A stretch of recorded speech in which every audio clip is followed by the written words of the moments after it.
my name is Eva and welcome to this channel. Today, as you might have guessed by the title, we are going to be talking about STIs and STI testing.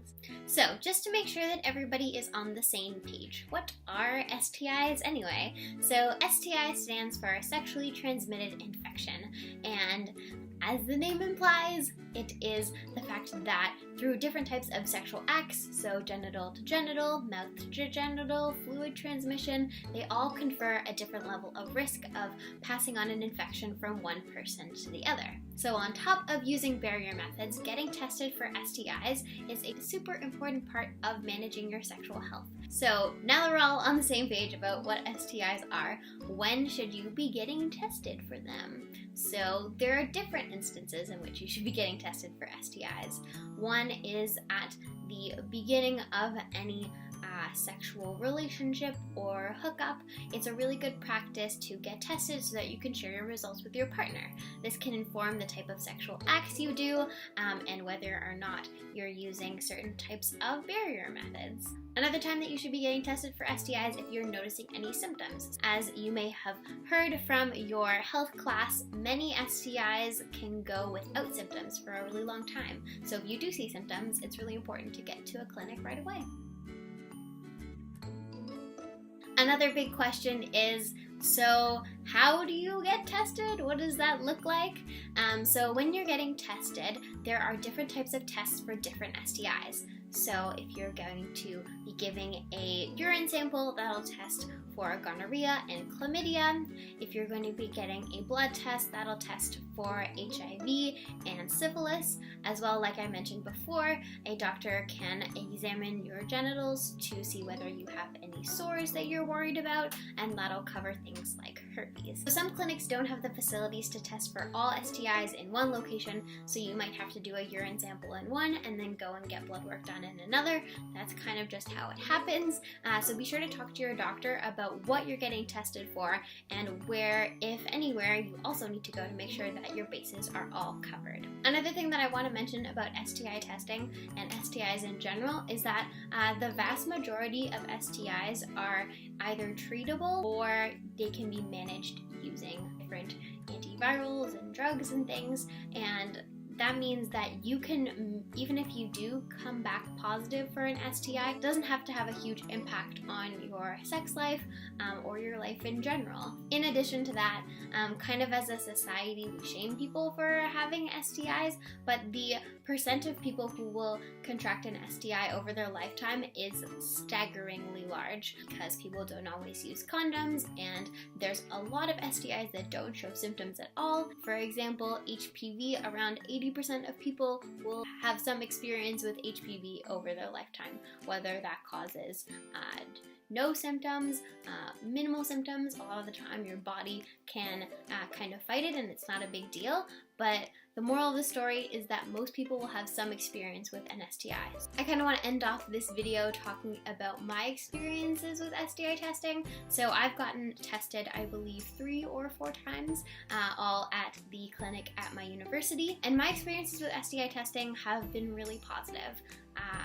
I've gone in, talked to the doctor kind of about whether I'm experiencing any symptoms, how many partners I've had, different contraceptive methods that I'm using, whether or not I'm using things like condoms and dental dams consistently. I know that that experience is not always the easiest for everyone. I definitely don't have to deal with a lot of scrutiny from doctors really not understanding my gender identity or my sexual orientation.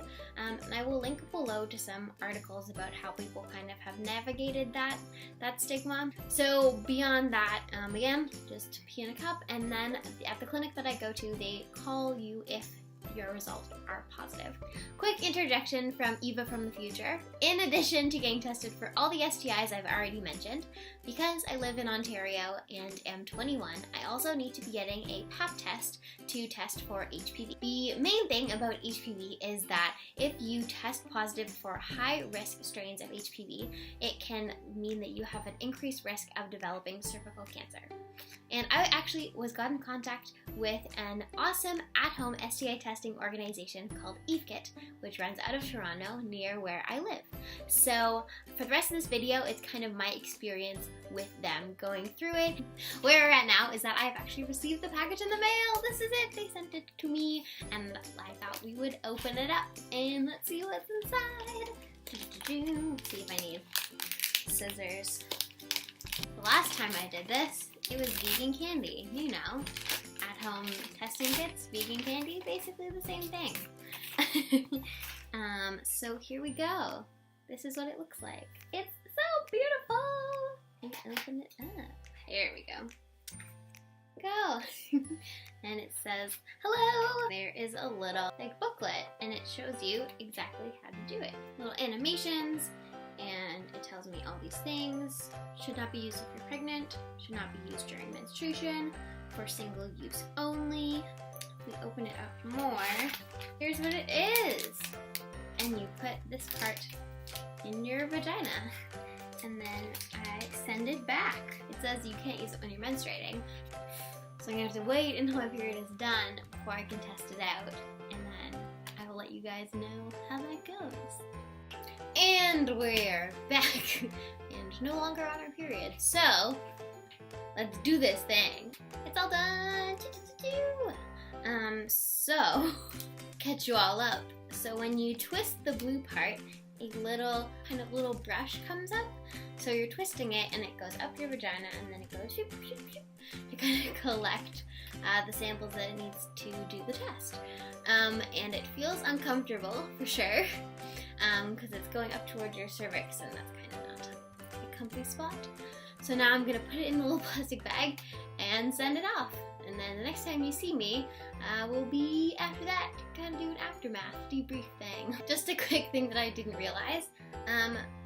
You just, after you put the thing in, put the sticker down, it's all ready to go. You just mail this. They have the address right here, and then the little postage stamp, and you just stick it in the mailbox, and there we go. And then I'll get my results soon. So I just got the email from EveKit that they have my results. So let's go see what's happening. I'm gonna go onto my email and we'll see what's going on. I'll include a link of what the email looks like here. And I'm gonna click sign in here. And it's gonna take me to this page. My info says that I have tested negative for HPV, high risk HPV. Most strains of cervical cancer are caused by high risk. That means that I am not at a high risk of contracting cervical cancer in the near future. So that is the end of my video about STI testing and talking about the EveKit and me getting tested for HPV. In general, the EveKit was really easy to use. They got back to me with my results in about 2 weeks. That's super chill.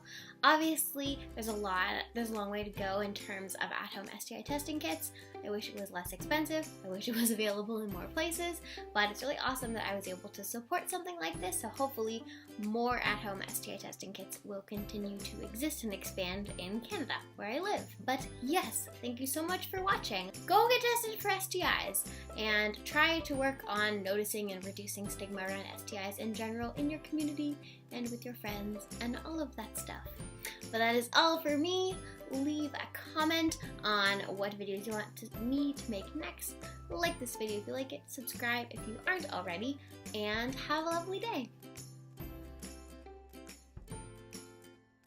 But we're not going to read it in French because for the safety of my vagina, let's not test out my French skills now.